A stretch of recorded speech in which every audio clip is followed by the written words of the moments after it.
podcast, radio and stuff.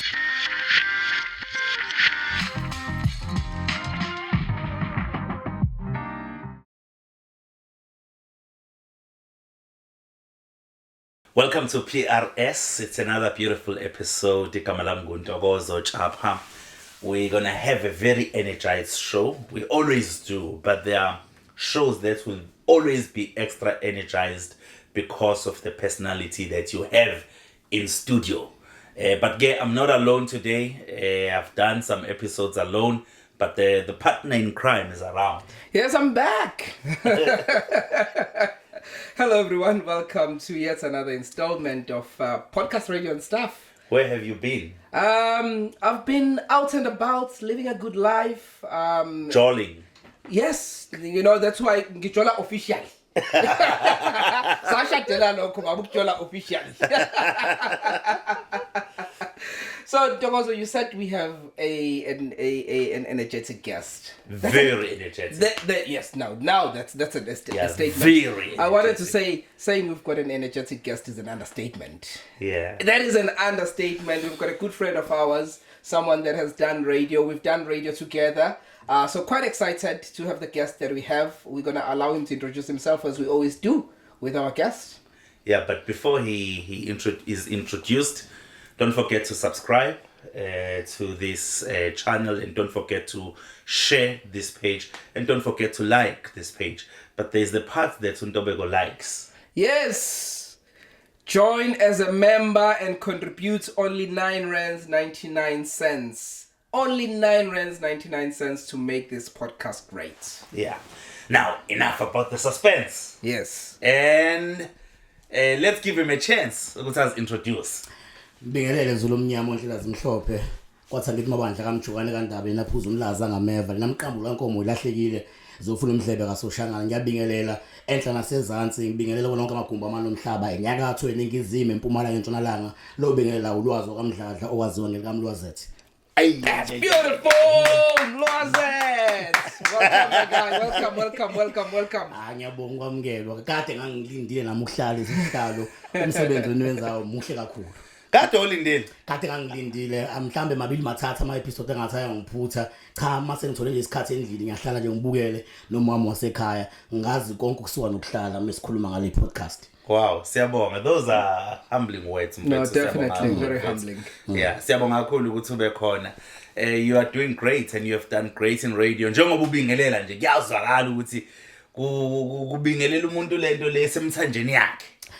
Mfowethu ukusakaza ngiyakuphila ngiyakuthanda noma ungangivuse intatha uthi angisakaze angeke ngibuze noma ungangimisa phambi kweinkumbi zabantu estadium uthi angisakaze angeke ngize ngingize noma mhlambe ngibe namahloni ngoba into ekimi engiyiphilayo angiyifake. Wow.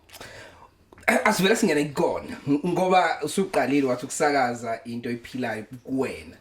Kwenzeka kanjani ukuthi kube kuwena ukusakaza Mlwazethi? Wa realize nini ukuthi yilento ofuna ukuyenza noma iyona into ozoyenza mawukhula? What happened there? Mfowethu ekukhuleni kwami ngikhule ngumuntu ekhaya belalela umsakazo. Uma ngabe ulalela umsakazo kuseni uma ngabe sivuka ngomsakazo ukhozi lo msakazo. Yes. Mewulayela umsakazo lo ikhathi breakfast show esenziwa ngobheka imsana. Ubisi. Umsakazo ngikulalele enguthanda kodwa la ngabona khona ukuthi lento nami ngiyafisa ukuyenza. May his soul rest in peace. Siphiwe Mchunu. Ilime imbili esinye siyakhe esinye siyabhadleka athi laduma izulu eSouth Africa. Wayeshawa 326 ngalozo ikhathi kwizilomzansi FM.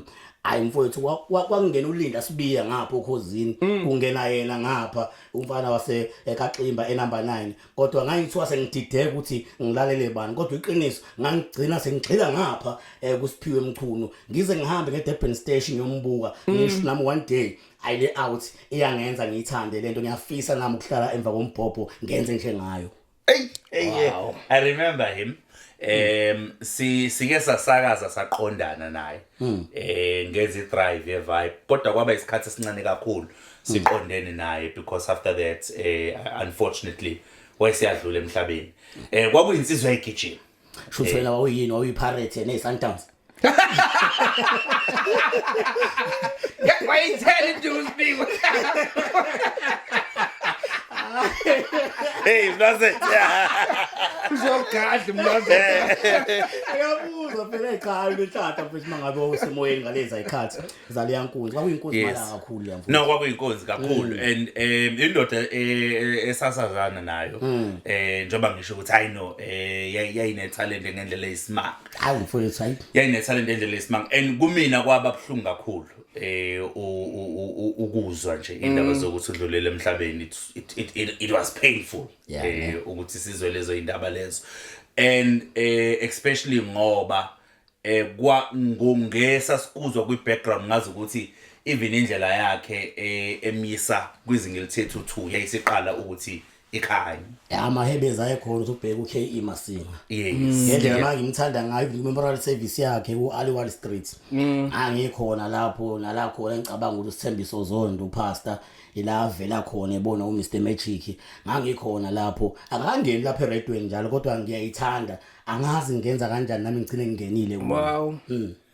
now because uthi awukangeni ngezwe kuhletshwa ngawe wena ozo confirm lento ngezwe kuhletshwa ngawe kuthiwa istation waqala ukusakaza kusona ekwi Vibe FM mawufika uzofuna ukusakaza khona wafike wathi wena ufuna nje uMaskandi kuyiqiniso lokho kuyiqiniso kakhulu mfowethu ngoba le demo yami vele ayiwona uMaskandi kuyiqiniso lokho serious yes Wow. nakwahletshwa so today I get a chance ukuthi ngibuze kuyiqiniso kodwa ke ngokugrunywa ngaphakathi uThemba Mthetho wakhoyelwa kakhulu futhi kumina wagcina ebona ukuthi hayi ngaphandle mfethu kaMaskandi kuningi okunye ongakwenza eRedweni ngoba ngithi umsakazo kumina ngiyawuphila Yes. angikhola khona uhlelo ongangihlula ukulwenza kungangithatha isikhathi mhlawumbe ukuthi ngiunderstand kodwa nginike gospel ngizongena kuyo unginike ijazz ngingene kuyo Yeah. ngoba nifanele phela ngikwazi ukuadapta ngibe versatile as umsakazi even ne voice projection yami ipace yami understand uhlelo ngithi Sure. so yini ekwenza ukhethe uMaskandi kuyinhlelo eziningi kangaka eRedweni mfowethu mina ngumuntu othanda isintu kakhulu ngikhuliswe ngesintu ngumuntu othanda izinto zemvelaphi ngizayele kwaMashu ngakhulelwa kwaMashu kodwa izinto engiyithandayo ngazi ufuna mhlawumbe ngikhulele emakhaya mhlambe ngibone ukuthi ingoba ngikhule ngaphansi kwesandla sikamkhulu nogogo so ngumuntu oyazisayo into enesintu phakathi noyithandayo okay no because igama ulakhe ngama dance shows drive weekend night ila igama elakheke khona but to actually realize ukuthi ngesikhathi ufuna ukungena eRedweni wawufuna uMaskandi ingakho ngibona ngazi ukuthi you know yeah mfowethu angithi lento inenkolo ukuthi uMaskandi mhlambe kufanele kuze umuntu okhulele emakhaya nani mhlambe ngelinye ilanga kuyokwenzeka ngicine ngutholile futhi kuyongijabulisa ukwenza emsakazweni futhi emkhulu umfana waselokishini awenza uMaskandi kuningi lokho ke obaningi kuyobathusa ngoba ngikholele ukuthi ngiphethe okuhlukile phela ukuze mhlambe uvelele kaludlana engathi ngaba lento ohlukile so akaye sambona umuntu waselokishini enza uMaskandi mhlawumbe uyabona kulesa mhlawumbe umuntu wakhulele emakhaya kuthiwa ngoba walusa ewayidiphini so ngiye ngithande mina enye into ngihluke noma ngibe isiqalo kuthiwa hey lento ekuyenzeka saqala ukuyibona ngomlwazethu ngoba nginayo inkolelo ukuthi futhi ngawushaya nje cha impela kuzwakala ukuthi nje mawuzisho ukuthi wena awuphuze emfuleni uphuze empompini cha phela nto unazi ibongo cha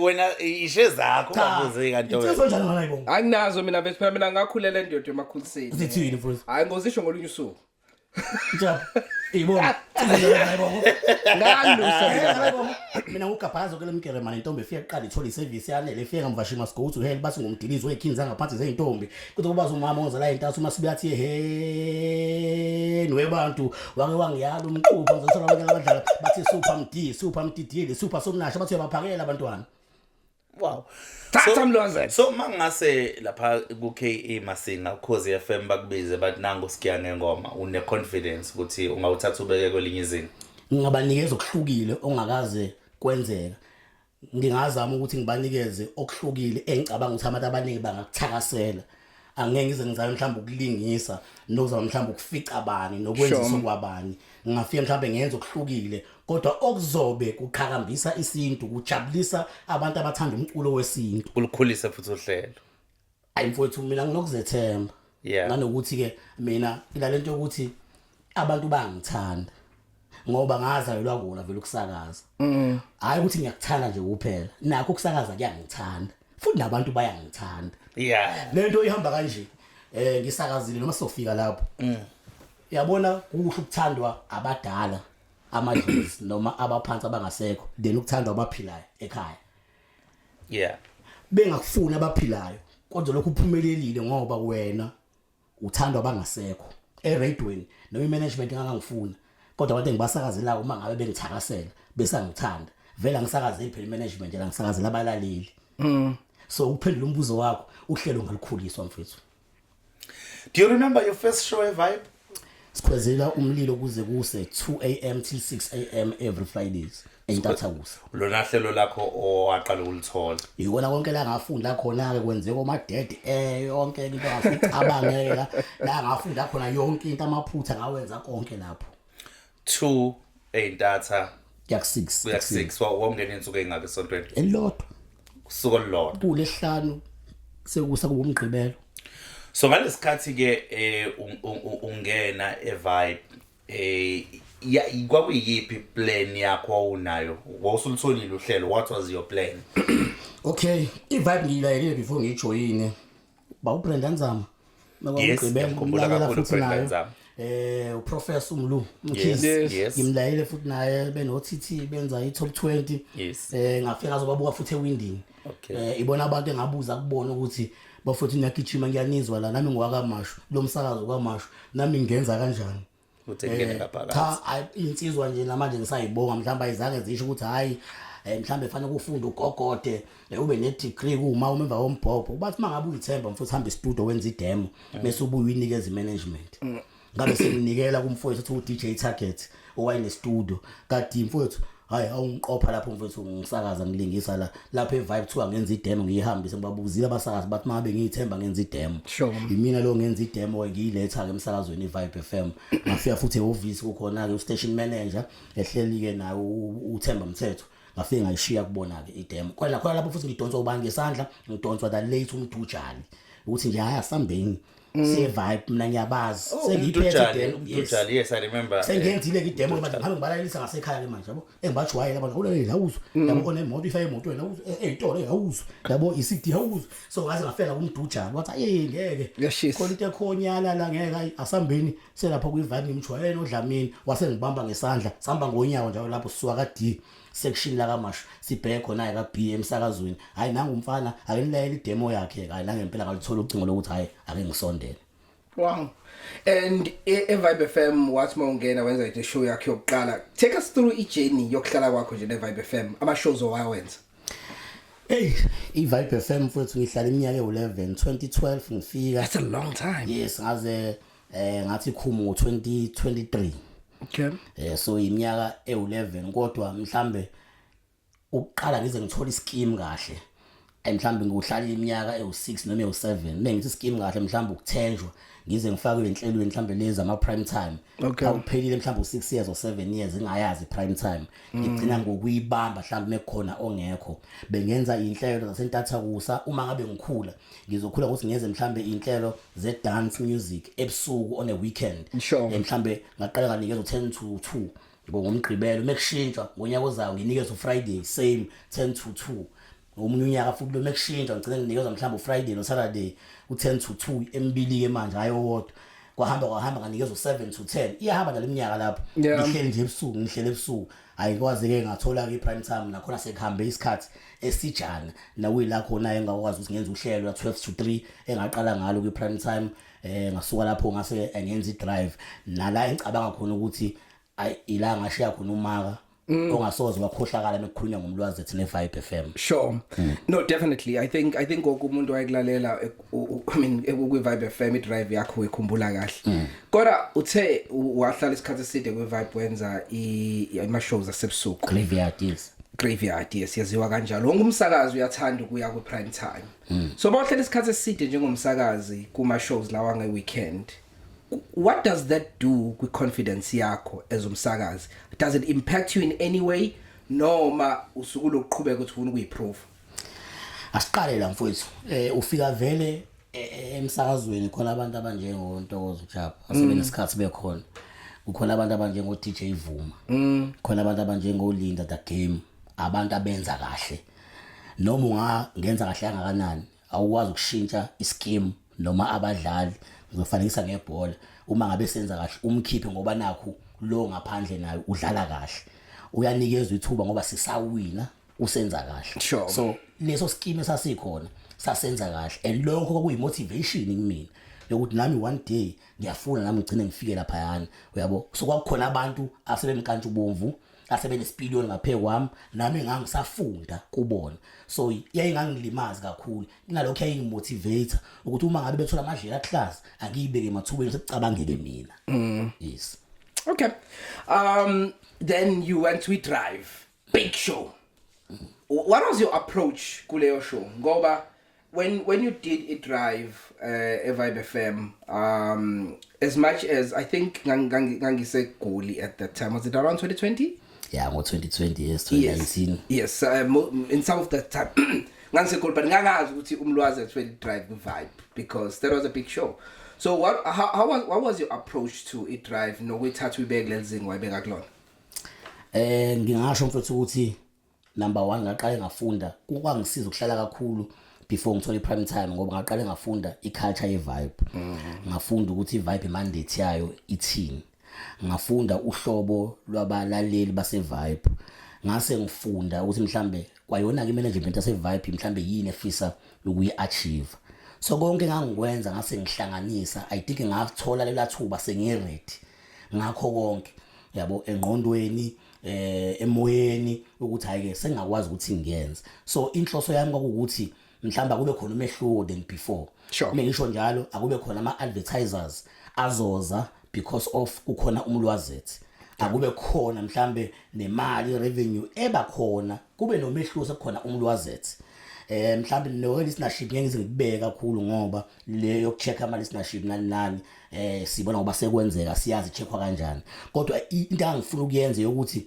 ngangifuna iVibe FM ingathatheki njenge community radio ngangifuna icontent etholakala khona nayo yonke into etholakala khona kube ukuthi shawe frequency ukuthi incane sikwazi ukufinyelela kwezinye indawo kodwa ngangizama ukuyikhulisa ikwazi na ukuthi noma uyilalela kungabe ngakulalela community radio ulalela umsakazo obona ukuthi hayi no ngilalela umsakazo okuthola konke kuwo ngabe uthanda umusic uyawuthola uthanda indaba ehamba phambili uyayithola osaziwayo uyayithola yonke into ngangingafuna umuntu othi hayi ngeke awuthi ngiyeli ngangifuna umuntu athi ayisesikhathi sithize awuthi ngilalela umlwazethi umuntu athole yonke ivariety ongasuyicabange content ehlabahlosile yase radioweni so izinga lomsakazo noma i-community radio kodwa mangabe uyilalela uzukhohlwa ukuthi ulalela i-community radio. Sure.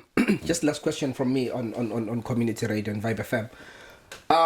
I-community radio vele nama challenges amaningi sonke senzile community radio ngabe wena as umlwazethi personally imapha ama challenges oke wabhekana nawo usebenza kwi-community radio?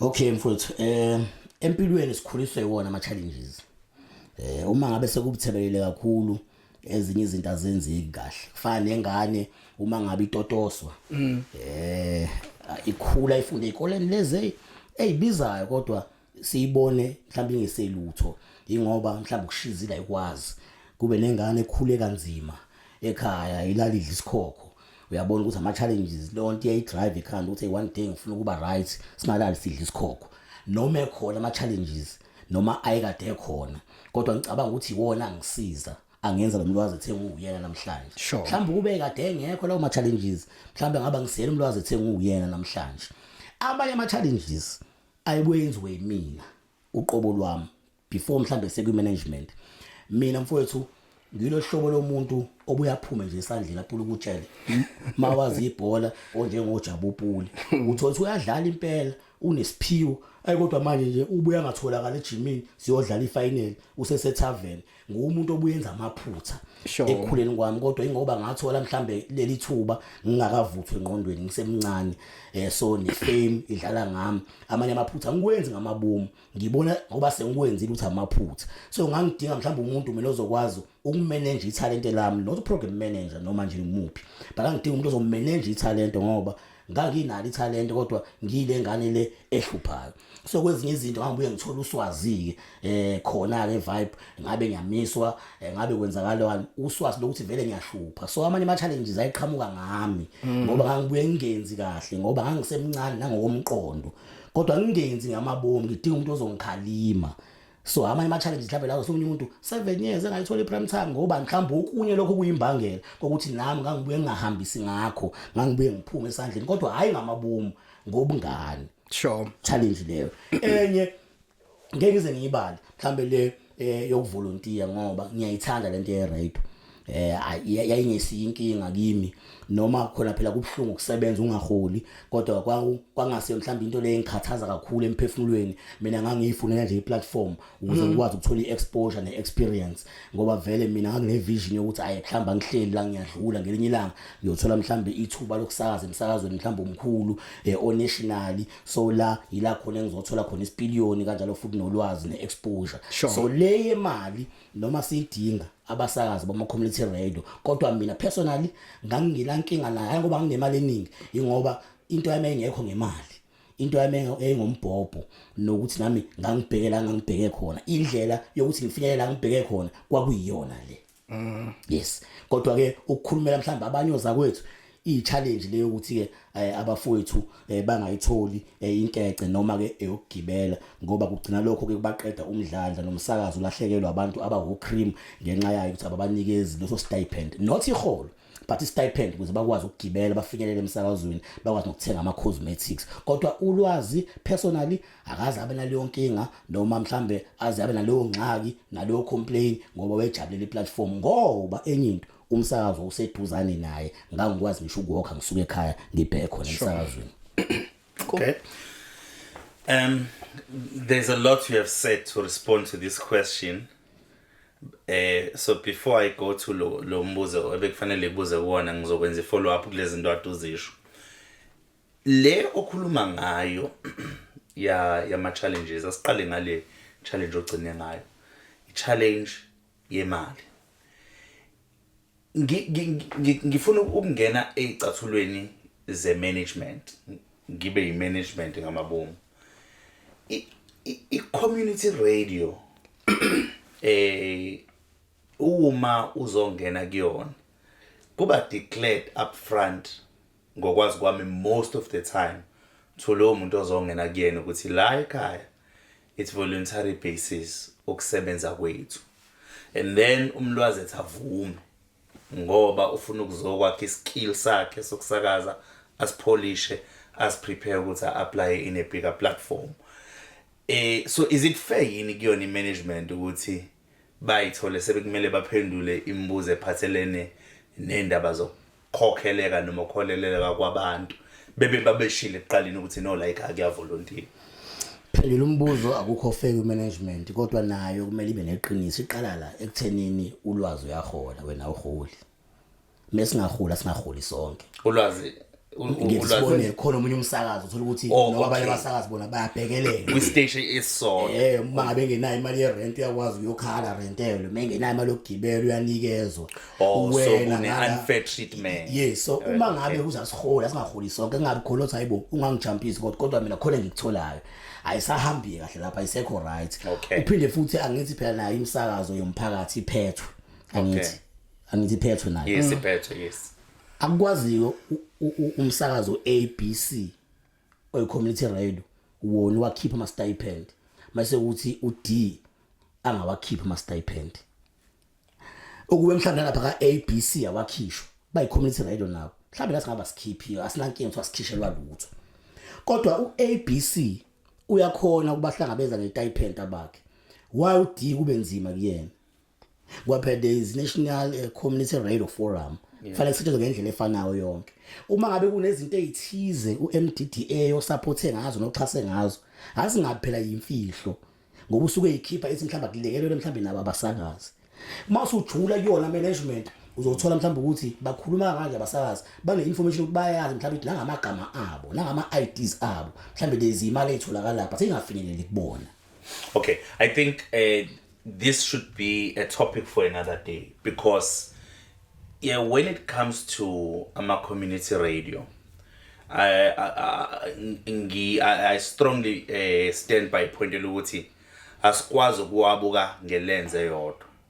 So masino community radio A no community radio B ababile emoyeni isikhathi esifanayo abakwazi uku-attracta i-revenue elinganayo because even iswalalela nje ukhona i-radio kuyizwa ukuthi okay by community radio but banama-adverts maningi laba by community radio banama-adverts amancane it means i-revenue incane hawunaba laba bananohlelo la kwamasipala noma la kwa-department XYZ liyangena kusho ukuthi liyakhokha kusho ukuthi there is a revenue eyenzakalayo so kusho ukuthi ke njengoba benza imali they are able ukuthi basethe aside imali kuzobe ama-stipend but also when it comes to matters afana nabo MDDA the management of the community radio stations need to then come here and share with us what are they getting any support and what is that support for. Okay. Mjapha mawuthi wena strongly believe vele ukuthi mhlambe baneminyaka mhlambe semncane angikhona nami usikhona umuntu ongakhalazela ebona ukuthi abantu basacathula ukhalaza ngoba esebona i-management ihamba ngohlobo oluthizo lwey'moto ishintsha i-piece of life ihlala endaweni zomntakabani ngamandla aleza ingane ngoba phela inkathi ngena imali kwenzakalani wena wukho management ilabo abantu abasebenzayo so abaveli bacomplain ngoba sebebona izenzo enganambithiseki ukuthi bahamba ngezimoto zohlobo oluphezulu kodwa basiningisha isent bahlala endaweni zomntakabani kodwa bahlomulungisha isent futhi bayicebisa bona abasasibhekeleni nangokuncane ngize ngihambe ngiyokomashonisa ngiyoboleka imali ngihambe ngiyokomakhelwane ngiyoboleka imali ukuze ngizwakala emsakazweni nginuka ikhwapha anginayo imali eperfume ngihambe ngiyonyawo nginethelwe ngishiswe ilanga ngoba nganayo imali yokugibela kodwa yena ehlala endaweni zomntakabani piece of life abaveli bacomplain so kunezinto eziphathekayo asuke sebeyibona ukuthi ku-unfair sishizila kanje kodwa wabona baphila impilo enje.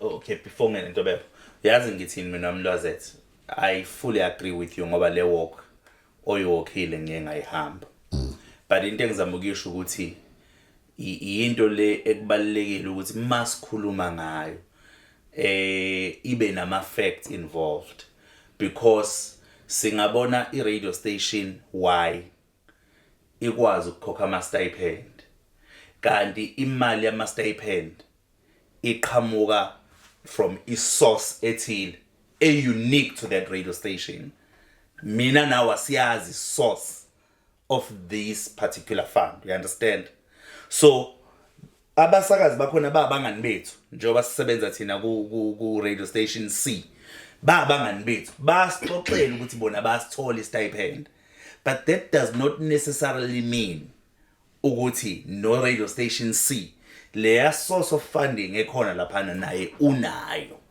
Okay, you understand before ngene Ntobeko sure go ahead and okay awunayo imali ngoba uyafisa ukunginika imali yona engekho ngivumela ngendlela eqondile-ke mina nawe sibambisane ngiyenze imali ngalombhobho hlala namphansi-ke ungikhulise ungagcini ngokusakaza vele emoyeni ungena for 3 hours kuphela hamba ukuyofuna-ke abantu abazokhangisa hamba ufuna somabhizinisi abasabancane ubalethe la uma subalethe la sizoba nendlela sokhuluma ngayo uma belethwe uwe ohlelweni lakho mhlawumbe nawe hlomula emsakazi kule mali abazoyikhokha ingxenye ethize sizoyinikeza wena-ke ukuze ukwazi ukugibela ukwazi ukuthenga ama-cosmetics so ayibe khona-ke indlela alternative asinayo-ke imali-ke from isource ethize njengo-Y thina sokuzethi-ke asiqhamuke nekhambi singenza kanjani ukubakhuthaza laba ukuze angene emoyeni esuthi angangena emoyeni elambile ngoba ngiyazi adelive yiphi indlela esingenza ngayo siyi-management-ke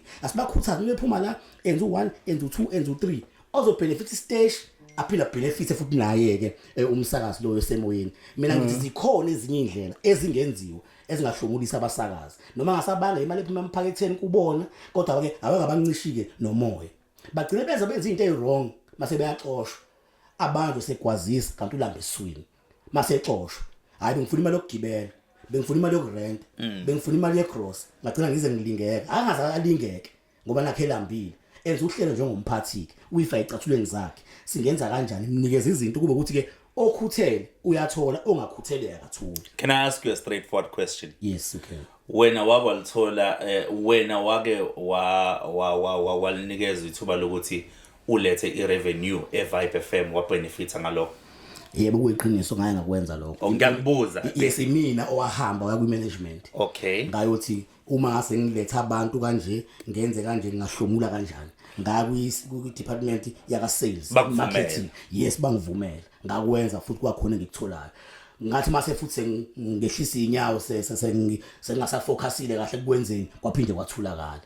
Okay. Sure.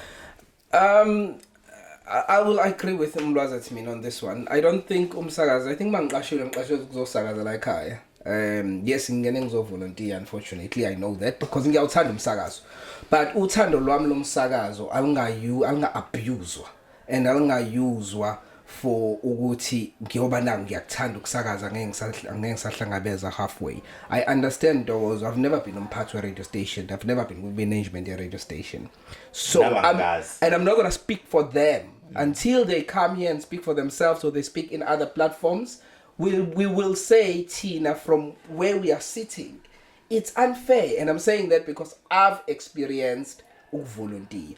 I understand ukuthi e-community radio is an NPO that does not generate profits, that should be paying a stipend. Until it pays a stipend, other parties they need to work a little bit harder. Where the other revenue comes from and all of that, they can figure that one out and talk amongst themselves. I think it's a highly intelligent conversation that is above my pay grade for me to understand. I don't even have to understand it. Gumsakazi mina okwami ukusakaza ngikukhona. And I think other parties they just need to understand that. Okay. I'm speaking as umsakazi, umuntu osakaza with community radio. Yeah. Ukuthi ngiyawuthanda umsakazo kodwa alinga abuse uthando lwami lomsakazo. Okay, guys, this we will not be able to exhaust this point. Okay, otherwise so gcina sidle isikhathi sakho Mlwazi ethi sikhuluma ngalento. Now, ekusakazeni kwakho unabasakazo o-co-hoste nabo. I remember very well u-co-hosta i-Drive noBoniswa. Oba nabanye oke wa-co-hosta nabo? Ntombenhle Shozi yona iDrive sibiza nge-Double Trouble. Sabambisana kahle kakhulu futhi naye. DJ Happy Girl ngenza iDrive yama Fridays, Vibe Friday Drive before ajoin omunye umsakazo la sekuona manje Kakasi. Uthema ifike emsakazweni uqala ukusakaza nami sibambisene kahle kakhulu. 12 to 3 ngiwenze no Purity okwajoyina futhi naye futhi ivuyuma. So bengikhosta labantu besifazana akazi ngibe nenhlanhla ukukhosta nomuntu wesilisa kodwa ngingasho ukuthi ngifundele ukukhulu ukukona. Kodwa sisakulokho ukuhosta mhlambe mawufuna ukungithola down kufanele ngifake nomuntu ke mhlambe ngizohosta naye ngoba ngumuntu mina uthanda ukugijima oshaya radio leli thini nendala not urban manje osithina ayibo osithina so yini lo hlobo lomsakazi lo shaya radio le egijimayo kodwa futhi ke ngiyathanda phela ukufunda izinto ezintsha sihamba nesikhathi manje siwo 4IR yabo i4th Industrial Revolution ngiyathanda nami ukukhula nokuhambisana nesikhathi so ukuze mhlambe nami ngikwazi ukuadapta kahle ngabona so okay mangabe ngiphela nomunye umuntu ngiyakwazi nami ukushaya futhi le urban esishawa ke manje kodwa mangase ungikhethisa ukuthi mhlambe ikuphi ngienjoy kakhulu ayicha ngidedele ngihambe ngedwa ukuze uzumlwazi ethi kahle also kahle wena i-co-hosting obviously kumele uthobele umthetho ka-PM programs manager yes kodwa wena akuyona into oyithandayo njengomlwazi ethi anginankinga nayo yes kodwa uma ufuna ukubona mhlambe ikhono lami nami ufuna ukubuzwa ngomlwazi ethi kahle ayimfowethu ayimbe ngihamba ngedwa mfethu ayicha akuyagijimeka kangcono nami noma ngiqeda ishow ayengeza ukuthi ayicha ngithe ukugalela impela. You said something Mlwazi that I would like to dig deep into. You mentioned ukuthi i-radio yenzayo i-radio le lendaba inami abathonto kodindala Sure. Not urban radio. In your definition ngicabanga umuntu obuka nje manje ekhaya onga understand ukuthi usho ukuthini ngokwakho kusho ukuthini ukuthi kukhona i-radio e-urban ne-radio le abathindala. Mfethu umuntu oshaya i-radio le bathindala angeke ngize ngithi uyamemeza okay kodwa umuntu futhi ongathona iphimbo eliphezulu uma ngabe ekhuluma abe fast yabo ngizoyenza imizekelo mhlawumbe ukuze understand yabo silanda obaba Kansas City red encane baba Mandla Malakwani Mlindo Linda Sibiya yabo Khathide futhi naye ngamfaka uThatha the late BK yabo akabemezi ukuthi nje futhi mangabe ekhuluma uyagijima futhi nephimbo lakhe lithe kodwa ukumemeza nokushaya betendala into ezimbili ezihlukene ngoba phela umemeza distort bayazi phela voice projection ukuthi nje iphimbo labo lithe masiliba nokugijima yileyo radio ke lesithi abantu abaningi abathi indala masuba khona iurban radio ke leyishawa wena ku12 to 3 into leyo la khona nje impela cha uyishaya uyixoxela nakhona nobazazi siku podcast yabo niyayixoxela nje uyabona niyaxoxa kanti mina mangisakaza ube ngathi ngingasakaza uyabona kanti niyayikhulumela nje uyabona niyaflowa nje uyabona nje niyaxoxa nje kahle kamnandi nishaya nesilungu futhi nifaka isilungu khona la uyabona iyashibilika lento uyabona iyahamba lento yabo imnandi okay oba mhlamba abanye abantu because angicabanga ukuthi baningi abantu abangakaze bangizwe mina ngisakaza babuka njengamanje abanye abantu ongathi bama examples abantu abenza the radio leyo uthi iurban Justin Ngobese okay James Zwane okay Mzoko Loko okay Kings Fiso this bashalo radio ePholile makes sense All right. Okay. What? Okay. No. If I'm so bad, lesilungu phakathi. No, but it's not true because uma ukuthi ukhuluma radio urban kubantu abakhuluma isiZulu nje straight but engathi mina radio ayi urban ubheke imsane ukhulume ngaye Kazakhstan you say Arabia ayi urban no Siyamhlongo you see Amhlongo yes Lucky Safatsa yes those are people that did radio that was not fast paced and yes kanilanga yini podcast no enixoxa ukuthi sa on ya radio saspana noma nisayisasipana which one mhlawumbe nibuza ababukeli ukuthi basayithanda mhlawumbe le radio yomlwazethi lendala leyo gijima okay nike nibabuza ukuthi bayi-enjoy bayithanda noma bathanda leyo relaxile well kuloko sobabuza abalaleli but I think kuya ngestation ukuthi one target ebani nanokuthi ke ngoba i-station si attractor noma silanda ama talent ngokuthi si target obani and mangabe ukhuluma mina ngifuna ukuyibiza nge-rate endala because angisubscribe ekuthenini i-rate endala ngiyibiza ngani futhi ngizothi i-fast pace radio ngiyibiza kanjalo ngizima sothini i-radio egijimayo right ngiyibiza kanjalo i-radio egijimayo yeah so usayithola i-radio egijimayo mawulalele iLesedi FM ngiyengilalele mina iLesedi FM yabo usayithola i-radio egijimayo mawulalele kade ngise Northern Cape and istation bengikwazi ukusilalela kakhulu khona bezu2 beku radio 2000 nomhlobo wonene kweza ka SABC the rest ezangakhona engingazazi mawulalela umhlobo wonene usabathola abasakazi abagijimayo you understand so dependa kuleyo radio station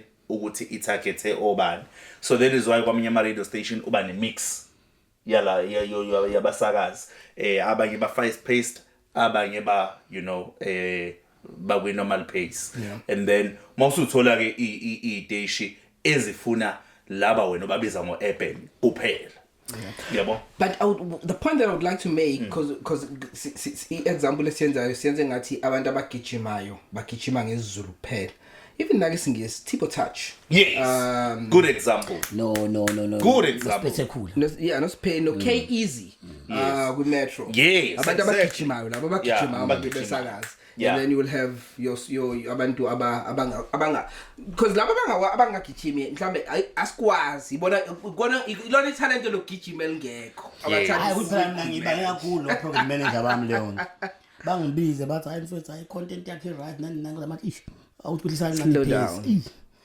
I think that's why baze babezame ungifakela ama course ngoba mhlawumbe ngizoyishaya ngathi first hour second hour third hour ngibuye ngikhohlwe kodwa ke into engiyeke eredweni sengifuna ukuyifunda Sure. ngoba angifuni ngigcine ngize ngiluza ama slots noma ngize ngiluza amathuba ngoba ngithi hayi mina nansi iredo so kuhle nokuthi phela uguquko ulwazi so ngiyeke eredweni umlwazi ethengasiyana lo umlwazi ethi esekwazi nokuthi noma ehamba yedwa azame kancane so kuhle uma umuntu obonisekayo nolalelayo ukuze ukwazi ukukhula so bese ngizama nami ukuyifunda ngoba ngibona mengikhala phansi no progress manager bami ngokuhlukana kwabo beshintshana ngene omunye phela ngene omunye bebekhala ngento ethi ayifani ngami kodwa manje ngibuye ngikhala kumina akusasiyena kumlwazi ethi kodwa loyo yabo sengomunye umuntu yabona sengenzela phela bona ukuthi babone ngiyabahlonipha kodwa akusasiyena umlwazi ethi kodwa ngoba bona bathi hayi uyosibonga ngelinye ilanga hayi ehlisa ndoda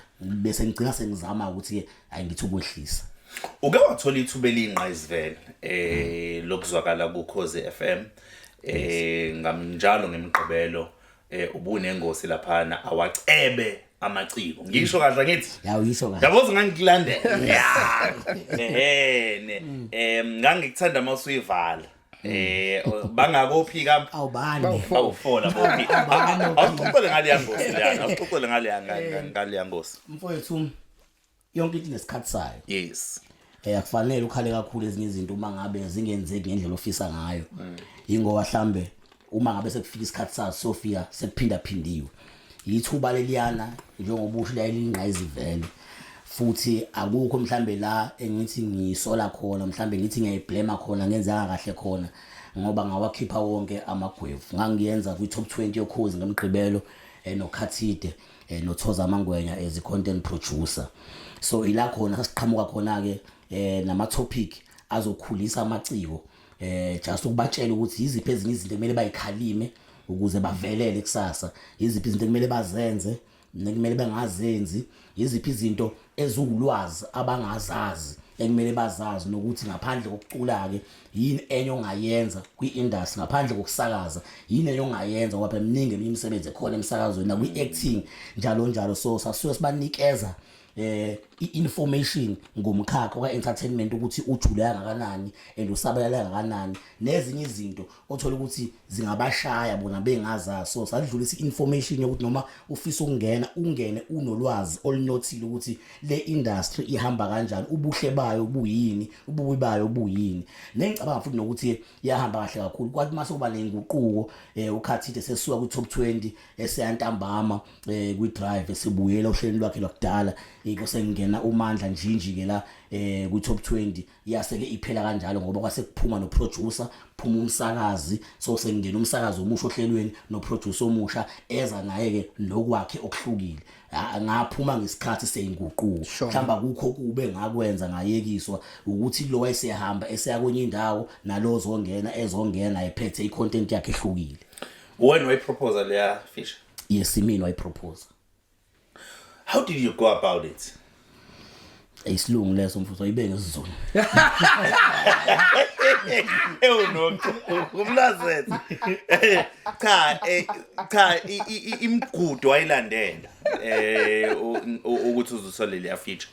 Kwangithatha isikhathi eside kakhulu ngithumela ama proposals ngibhala isilungu ngichaza lento yokuthi ngifise ukuthi ibe kanjani ngobani yini inhloso yayo umsakazo uzuzana ngalokho kwakusawuzandile Ntembe uprograms manager wangidlulisela kuThoza Mangwenya naye ngakhuluma naye ayawenza ama clip siyizwe ngenza ama demo ngiyithumela sekungasezelele wase ngibiza ukuthi hayi ke no engazuthi into yakho iyazwakala iyaphasa ake siqale so vele umsakazo engangithanda ukuzwakala kuona kwafezeka iphupho lami noma ngizwakala 5 minutes ngoba kuyiqiniso ukuthi angifisi ukudlula emhlabeni ngingazange ngilithola uhlelo okolwami kulwa umsakazo ngoba yilo umsakazo enguthandayo nengubona ungifanele nengicabanga ukuthi kukhulu engawenzela wona.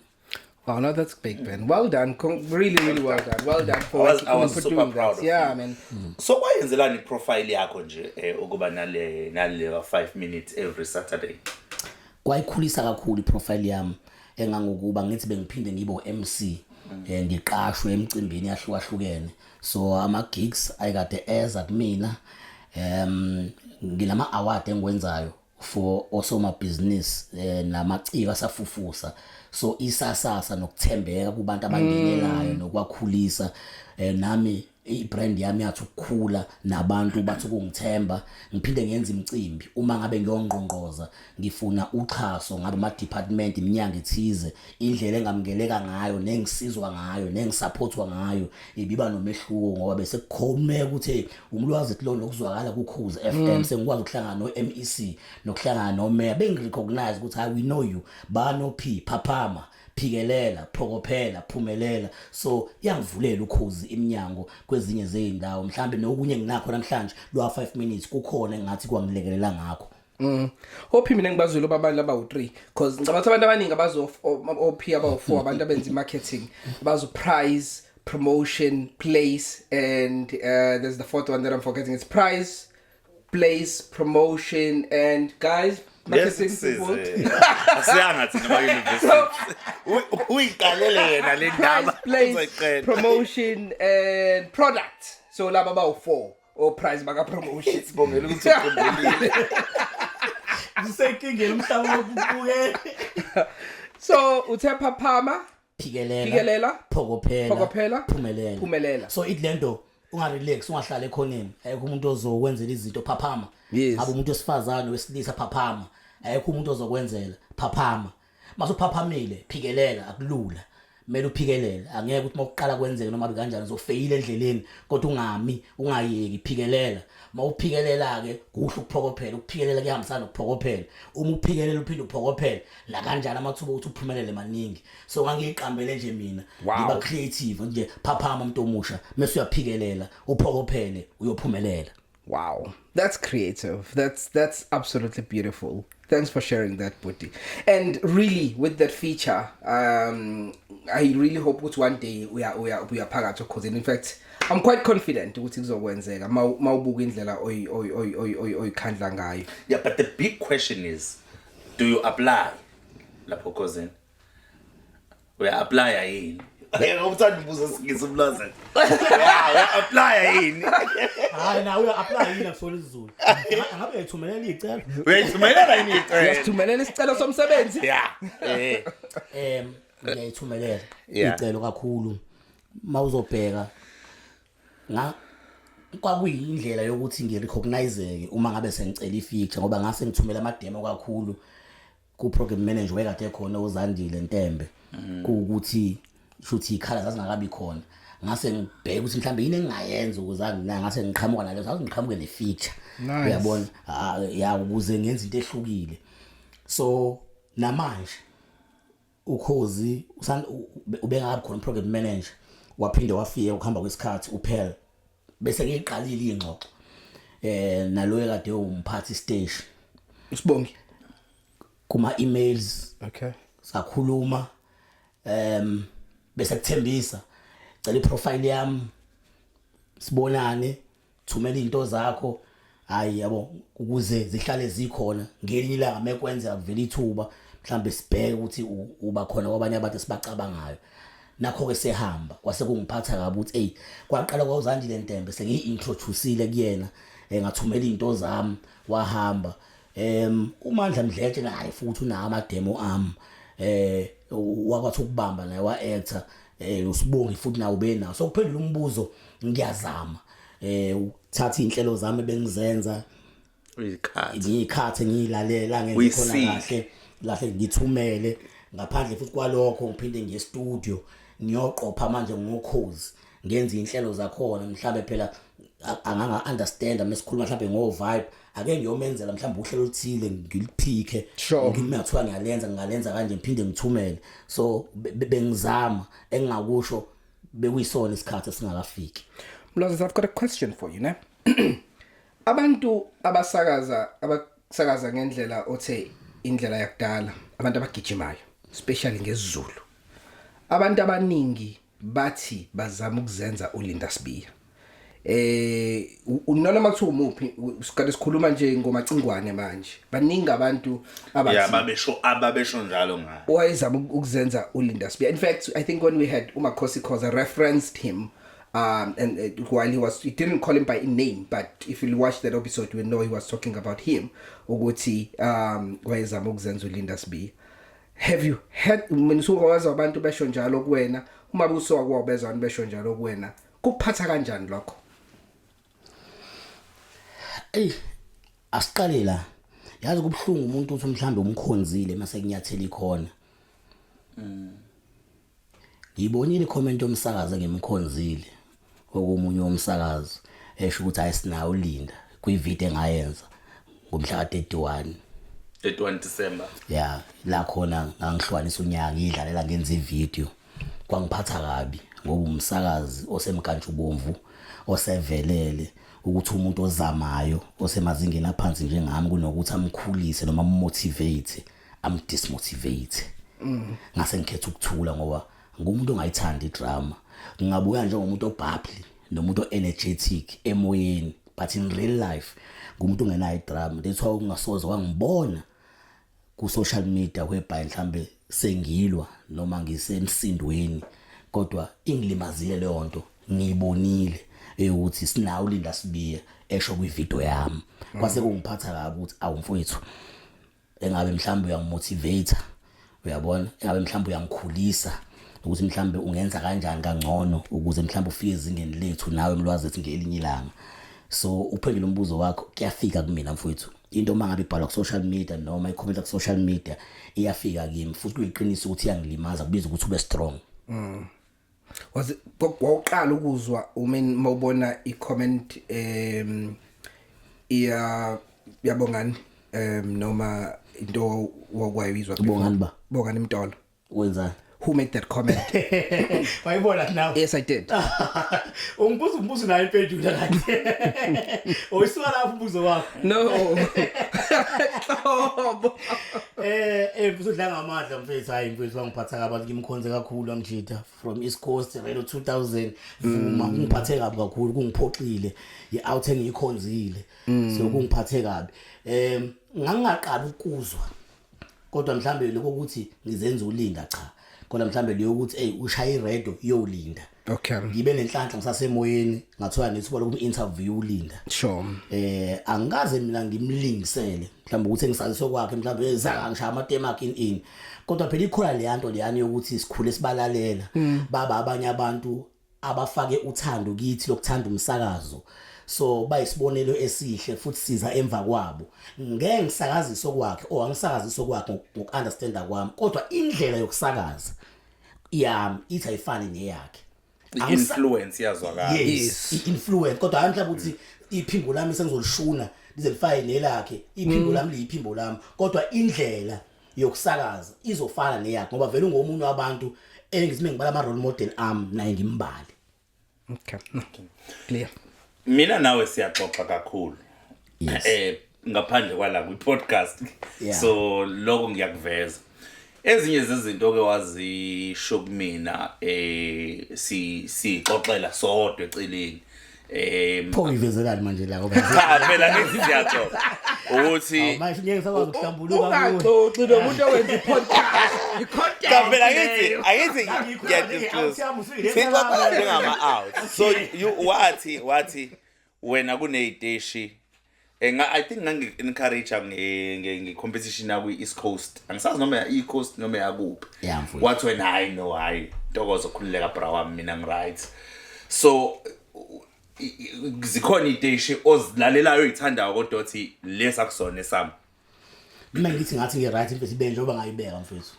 ngathi cha wathi Ntokozo lezo East Coast ezenu lezi mina ngiyaphusha ngithanda ukujoin ukhozi so mangabe kunothuba ukhozini yela ngizofaka khona into zami kodwa East Coast I know mfowethu ngeke ngisihle lokho mfowethu yabona yeah exercise ngesilungu 100% angimuhle kahle hayi mhlambe ngithi ngi-right nge-East Coast mhlambe ngoba ngiyithatha kancane yona kodwa kusamele mhlambe ngempela mhlambe ngithole lawo ama classes mhlambe asisilungu ngiziphi isikhathi ngize ngibe neconfident eyanele ngokusakaza ngesilungu ngoba ngogcina manje ngithi is esikhaleni sikawazi mase ngiyatrenda ukuthi uthola nangu is that is where I wanted us to go so ngiyazazi ukuthi angimandla esilungwini ngiyasikhuluma ukusikhuluma yes ngiyasifunda ukusifunda ngiyasibhala ukusibhala yeah kodwa mase ngikwitize ngaso ngilinke ngaso yenye into le. Mhlambe ngishaya imizunglish ozeyashaya sona impela nje 3 hours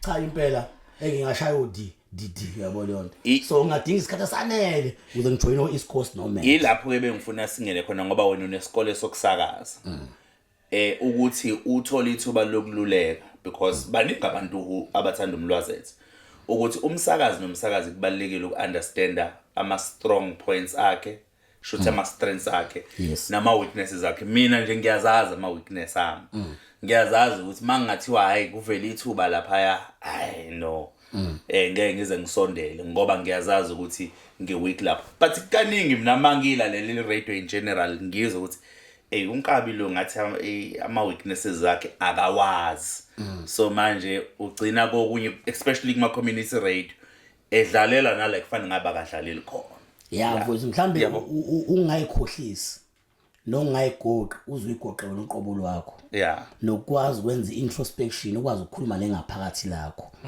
so umlwazethu akayigoqa azayigoqe noqobo lwakhe ngiyakwazi kumlalela umsakazi lapho DJ Sephi ngize ngimthande shibiliya ngesilungu mhlambe le iyinselelo kimi yokuthi imlwazethu nawe ngelinye ilanga kufanele uyongena lapha kwimetro njengo DJ Sephi ungenza kanjani mhlambe kuphi efanele ngikwenza mhlambe ngikhulise mhlambe ulwazi lwami mhlambe ngibuyele esikolweni maye khona ama classes akanjalo nani ngithuthukise nothi ukuthi mhlambe ngithi ngiproud isilungu angikwazi ukushibilika ngaso cha mhlambe amandla bantu education angizange ngize ngiye lapho kuma multi ngahlala selokishini yes uyifunda ngebantu education ngizama ukuchazela kodwa ke hayi ukuthi into ngiyiqhakambisayo noma engiyitusayo noma engiyincomayo yokuthi hayi angeke ngisakaze lapha noma ngithanda ukuya lapha ingoba ngiyazazi ukuthi mhlambe uhlobo noma istayela sokusakaza kwami la esingafike sifithe khaxa mina ngukhozi bhuti luyihlalele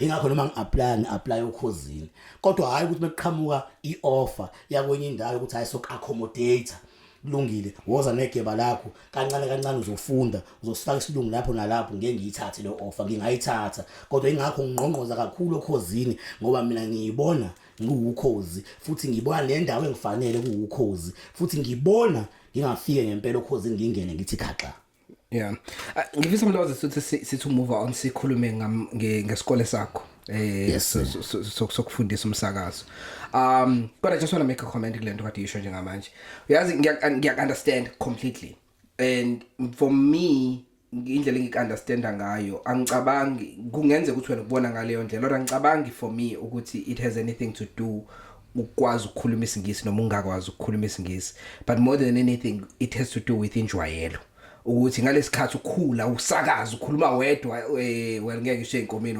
wangalimi wangalusi usakaza ukhuluma wedwa wawusakaza ngayiphi indlela you get used to that and kuba nzima ukuthi at a later stage bese uyakwazi futhi ukushintsha usuthi manje usufuna ukusakaza ngesingisi uzosola uba waqala ukusakaza wathanda abasakaza ngesingisi wazama ukulingisela bona usemncane ngabe iyona indlela ocomfortable ngayo even ukuthi uyawenza amaphutha abasakaza ngesingisi they are not perfect kwi-English abantu abamnyama bayawenza amaphutha noma bebekhuluma isingisi yes obviously kumele bazame ukwa-avoid amaphutha but sabantu abamnyama isingisi si-second language yethu sizowenza amaphutha and that is okay so for me I think if more than anything it's just indlela wajwayela ukusakaza ngayo nami indlela ngisasakaza indlela engangijwayela ukusakaza ngayo ngangiyibona ngisebenzela imsakazo efana negagasi not necessarily ukhozi ngoba indlela nami engajwayela ukusakaza ngayo kodwa isiZulu ngiyasazi ngiyakwazi ukukhuluma isiZulu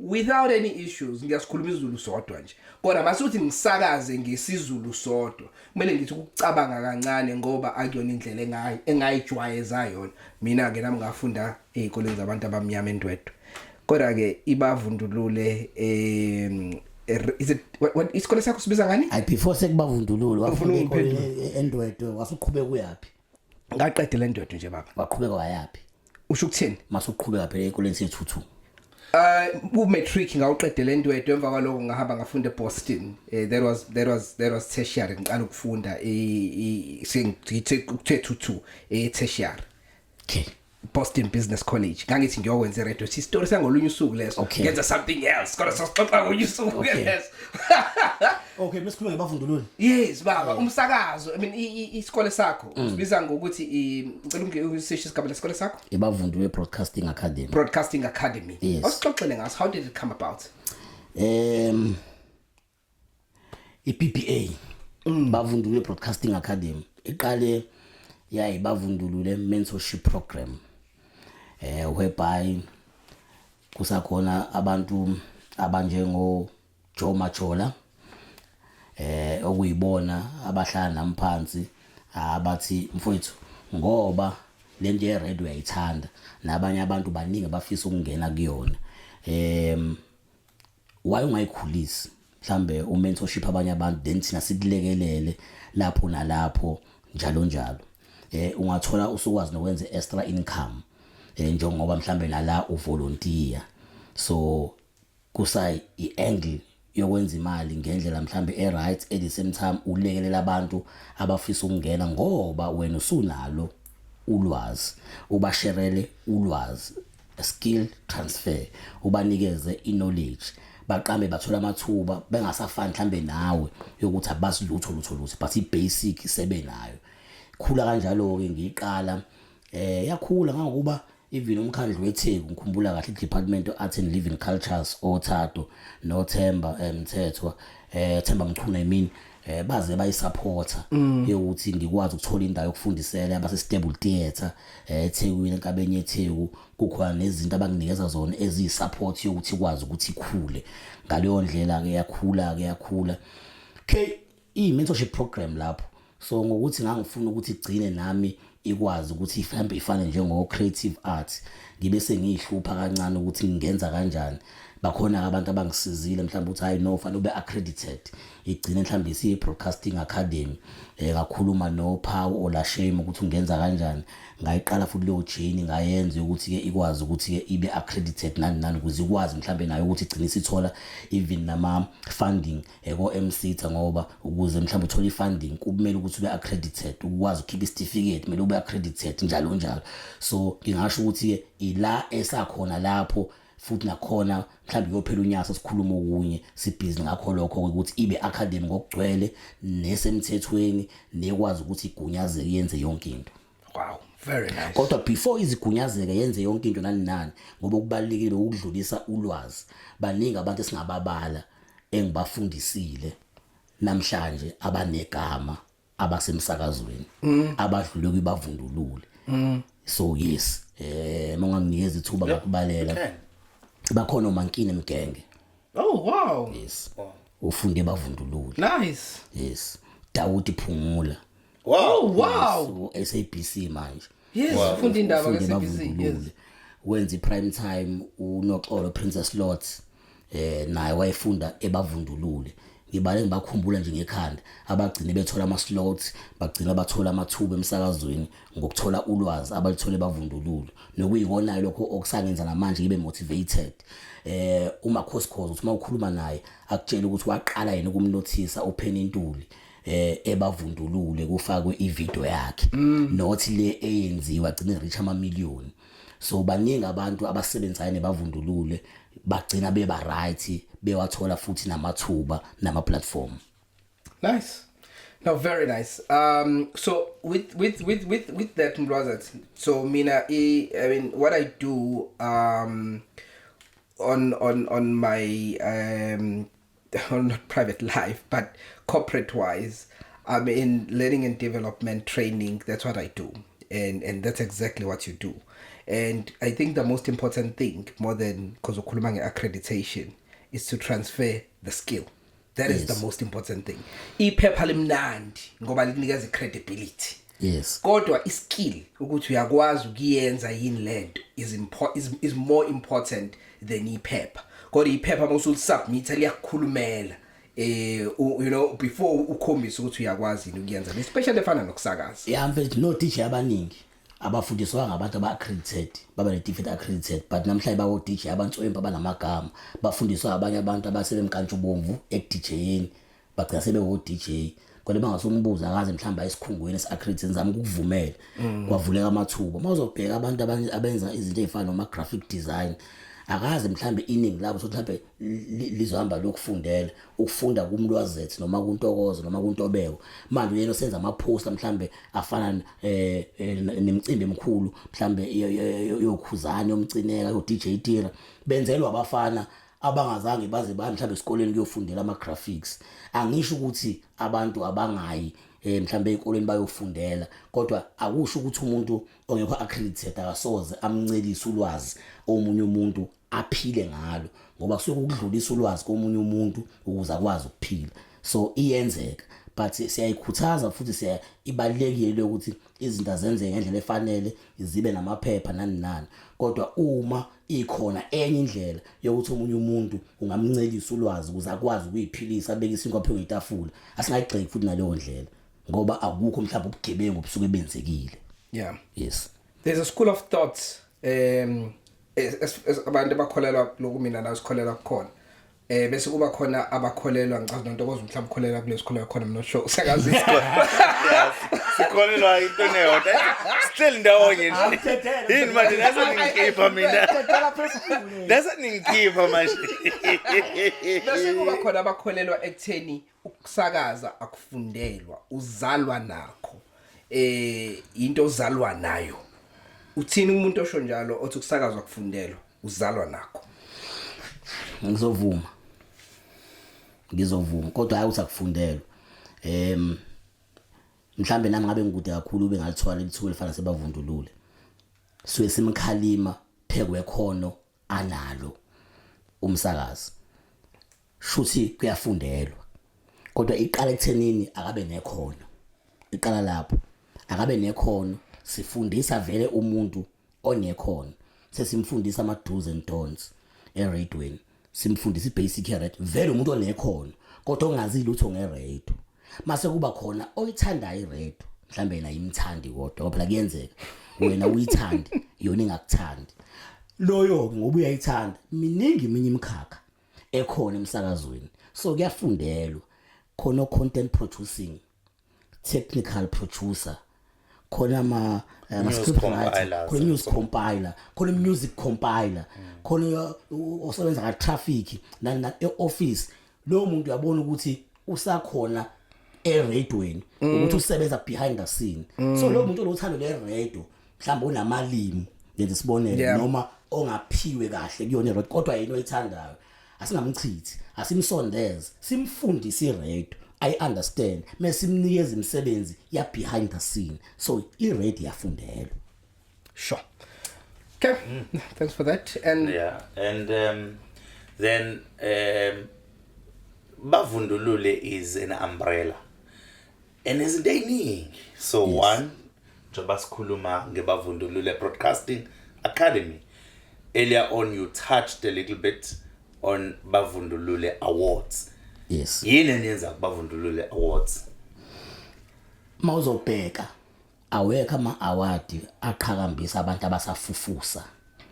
Mawuzobheka iningi lawo elabantu asebevelele already. So ibavundulule negama nje balizisho bavundulule siyaba uplifter from zero siyabakhulisa to hero okusho ukuthi laba basafufusa asibaphe ugqozi sibagqugquzele sibakhuthaze emkhakheni abakuyona ngabo somabhizinisi abasafufusa okanye amacika asafufusa siphile siwajwayeza ukuthi kule industry wena okuyona masukhulile kuyona uzofinyelela emazingeni aphezulu kunama award atop afana noma crown afana noma sama afana noma metro nani ithi ufika koma sadba nani usuvuthiwe usoyi understand ukuthi lento yama award isebenza kanjani kwanaye fufuse njalo uma ngabe sehlomula iaward esene award ukuzethemba kuyena uyakhulu ukuthi I'm the award winner. Do we have the dates for this year already? Kuthani nama awards? Every mgqibelo wokuqala kaDecember usula ama MPAs. Every mgqibelo wokuqala kuDecember usula ama MPAs. Mlwazethu bavundulule awards. Every 1 June onyakeni siwe sesiqala sesivulela kama nomination abantu abasilandele einkundleni zethu zokuxhumana. Mlwazethu bavundulule awards all over. All right. Very nice. Kaphansi kubavundulule what other brand are we leaving out? We sesikhulume nga2 khona okunye sekushiyayo. Cha akukho okunye nikushiyayo kunalokho kuba khona okunye ke osekuyimele nakhona okwenziwa umlwazethu ngoba kunamanye amabhizinisi umlwazethu abuye awenze kodwa kubavundulule ilaweni wabalile kodwa nomlwazethu unamanye amabhizinisi aphinda awenze eceleni futhi uyathanda nokwakhuluma nawo la kwepublic ayikho inkinga wasiyona imfihlo umlwazethu wa construction bengiyingxenye kwakhiwa isikole ngasekhaya kwaMashu kwaD iDr John Langalibalele Dube 2022 to 2024 company yami ibingxenye kwakhiwa isikole ngicabanga ukuthi ke ka construction le impela igrade yami ithe 22 grade yakho manje ngu grade 4 GP4 futhi na ku MNE kusuke kusho ukuthini lokho ke mina ngazi lutho ngalezi zinto awu GP phela mhlambe ukuthi ke okay wena ke ungakwazi ukwakha indonga mase kuthi mhlambe uCE wena udila mhlambe lezinto ezithinto civil mhlambe ama earthworks okanye mhlambe imigaqo okanye ama bridge nani okay yes ngoba ka CIBD alright yes ngowe grading ngale kwalokho ngiphinde ngibe nesalon engiqambe ngami okuyimlwazethu salon eseKaslam kwaMashu kwaD ngisanda futhi nokuvula futhi eduze kwayo salon icar wash nayo futhi ebizwa ngemlwazethu car wash. Wow, very nice. Yeah, no, I know about the car wash. I know about the salon. Bengayazi le yo CIBD. The construction. Yeah, kanti iyona engathi mhlambe iyagcina ngenza ngithi khumu even nasemsakazweni. Yeah. Le construction yayifuna isikhathi sami esiningi ngithola iproject nakhona ngizathi inhlanhla nangalawo umsakazo nawo idinga isikhathi sami ngiyabona ukuthi ekwafanele ngicine sengichuza ngagcina sengihamba ngale kwalokho kumanje maningi ama projects amanye ngikwenzayo nomkhandlu weThekwini ngenye ama contractor nje enza imisebenzi emikhulu la eThekwini ngaphansi komasipala weTheku.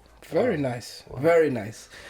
You just mentioned Mlwazethu there was bekumbuzo bengifuna ukubuza wona ukuthi eVibe FM wahambelana.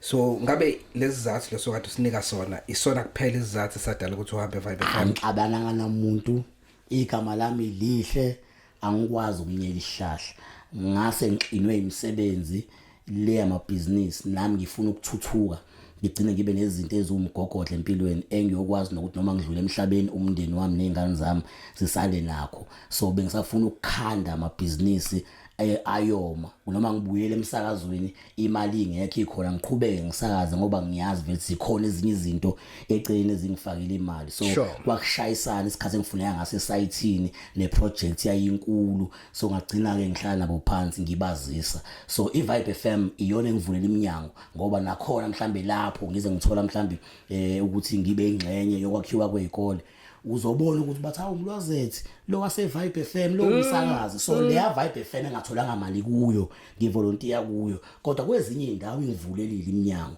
ngoba bengithi mengifika kuthiwa umlwazi waseVibe ngicine sengisizakala kaludlana neminyango mhlawumbe ngeke izivule egcine ivuleka so iVibe FM ingisizile ngangayithola mhlawumbe imali eyindodla kuyona direct kodwa konke la ngihamba khona abantu bathi umlwazethu weVibe so leya trust naleya image naleya reputation yokuba umlwazi waseVibe konke la ngihamba khona ibifika ingivulela iminyango so angikwazi ukukhuluma kabi ngeVibe FM noma ukuyikhohlwa kwijeni yami ngoba mhlambe ngaba ngiyena umlwazi senguyena ukuba iVibe FM ayinginikeza ngithuba leya platform iyona ekhande lomlwazethu sengikwezinye indawo kodwa namanje kubalula ukuthi izinto zibe zenzeke ngoba ngumlwazethu waseVibe FM noma ngumlwazethu owayeseVibe FM so iVibe FM iyona engenze lo muntu enguyena mhlambe ngabe ngisemgaqweni ngicela u2 noma ngichika nelanga ngibe emakhoneni ukuba iVibe FM ayinginikeza ngithuba so ngumlwazethu ocisha bukeka ngconywana namhlanje iVibe FM yanginikeza ithuba ngakhanda igama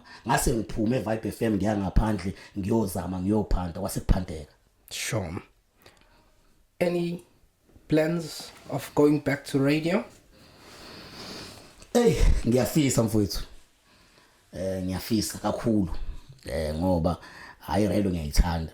Konke lokho engikwenzayo manje okunye kwakhe ngiyakufunda ukukuthanda. Ngikwenza ngoba ngidinga impilo, ngidinga imali. Sure. But nansi into engiyithandayo ukuthi phela yawakhokha mhlawumbe ama bills. Kodwa nansi into engiyithandayo. Le ngiyenzayo manje ngiyenza ngoba ikhokha ama bills. Kodwa into engiyithandayo mina ileya. So mina noma kuthiwa ngeke ngihole hayi ngoba ngayidinga imali akunankinga mengithola umbhobho so umbhobho ngiyawudinga and I think manje izinto ebengifisa ukuzenza sengikwazile ukuzenza eziningi sengingabuyela emsakazweni so nje ngenza sikuzwe emsakazweni ngo2025 uma ngabe uNkulunkulu evumile, uma ngabe kukuhle kuNkulunkulu ngingafisa kodwa uma ngabe uNkulunkulu phela ngakabi isikhathi ukuthi ngibuyele ngiyakwenzeka kodwa mina ngiyimisela ukuthi ngiqale manje ngifake izicelo ngiqale manje ngibuyise igama likaMlwazethi ngoba phela there's uMlwazethi there's ulwazi Mdladla so uMlwazethi besakuholdi okwamanje bekusawulwazi Mdladla. Yo, okay. But I'd love to unpack that, but time is not on our side. But if usukusho nje ukuthi programs managers nangumsakazi Mlwazethi he's ready to go back on radio right now. So thank you very much Mlwazethi. Thank you for coming through my guy. Before we end, I know that we are hopeless a lot of time, but I have to mention this. So I told you Ntokozo. So I didn't plan to say this, but I will say it. I hope you don't mind.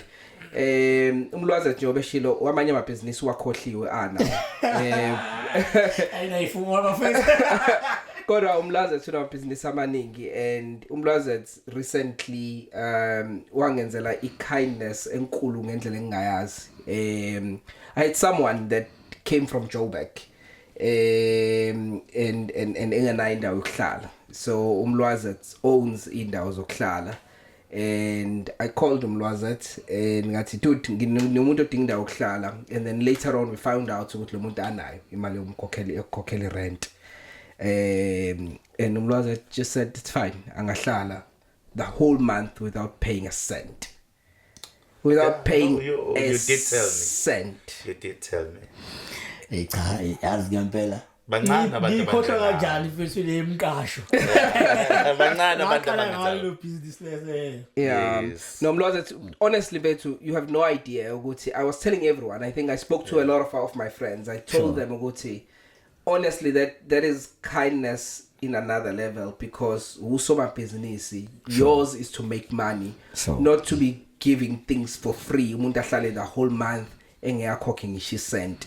But you did it without me even asking. I was never gonna ask you that. I would never ask anyone ukuthi anginikeze into abayidayisayo mahala. Mina ngiyathenga. Even my friends know. If ukuthi umngani wami udayisa something, even my friends, we've got a friend who runs my events. When I attend these events, you know when you see me there, ngilithengile lelo ticket angizange ngilicele. So that I believe in that.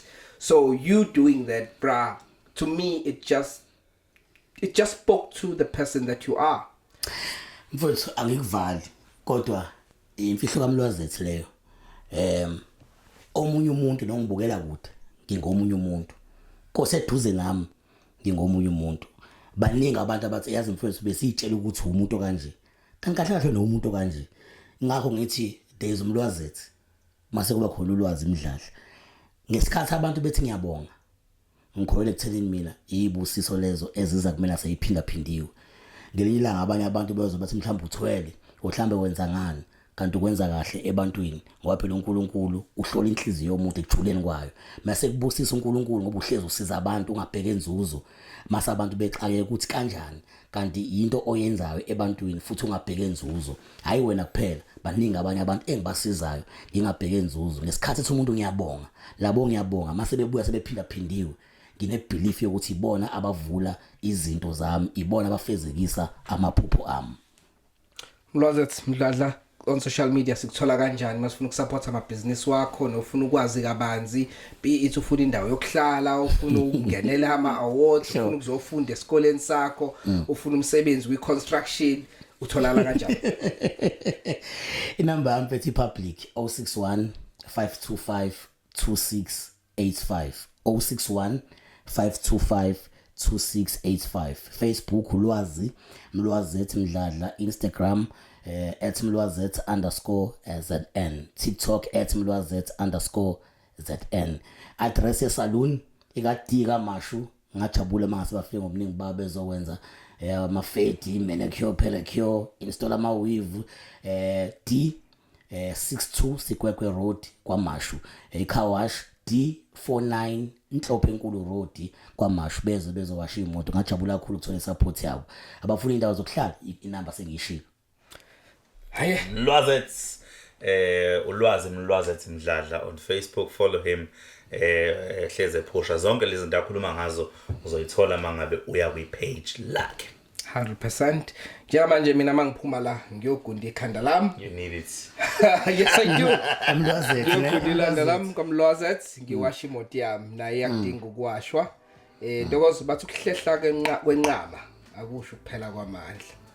You know, sikusayolanda amanye amaningi. Yeah. Asibambe la. Yes, Sibab.